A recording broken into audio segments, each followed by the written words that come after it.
you've been following my blog or following my channel, then you know that I have been trying to treat the rosacea on my face with a number of different methods.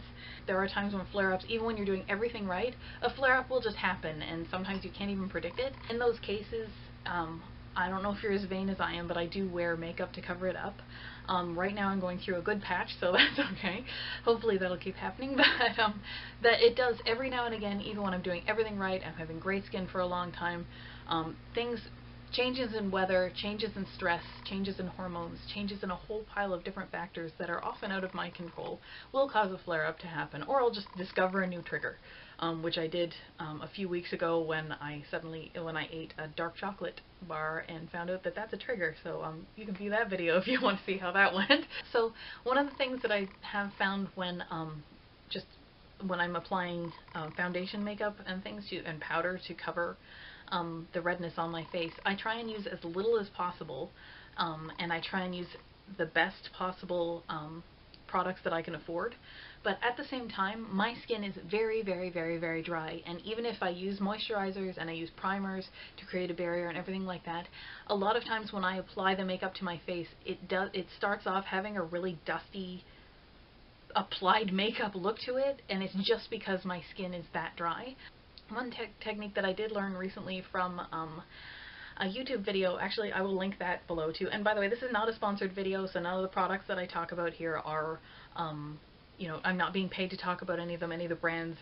The person whose video I'm going to be linking to, that's all, nobody's paying me to do this. These are just things that I've discovered and they're my opinions. But you know, one thing that I've learned to do is once I have all the makeup on, so I've done a primer to create a really good primer to create a barrier between the makeup and my skin to stop the makeup from reacting with my skin or causing my skin to react. Foundation, a liquid foundation, and then a powder on top. I use thermal spring water. This one happens to be from Aven, but this is not, I'm just showing this because it's the one that I have. I got this, actually somebody else that I know received this for free in some sort of like trial pack thing, and they gave it to me because I thought I would like it. I do like it, so thank you.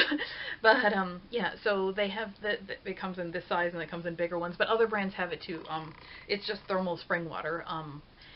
I find if I just do a really quick mist, like a spritz, onto my face and then use a really, really, really soft bristled brush and just sort of go over everything on top, it somehow just takes that flaky, dry look out of the makeup, and it makes it look a lot more natural on my skin.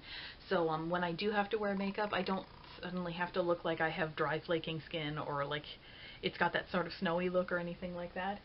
Just a little spritz with that. Or alternately, I know that there's another technique where you can spray the brush itself before you actually apply anything on. Make sure that it's a really good quality soft bristle brush, because any of the little ends of the brush will slowly irritate your skin over and over. Even the slightest little thing will irritate rosacea-prone skin.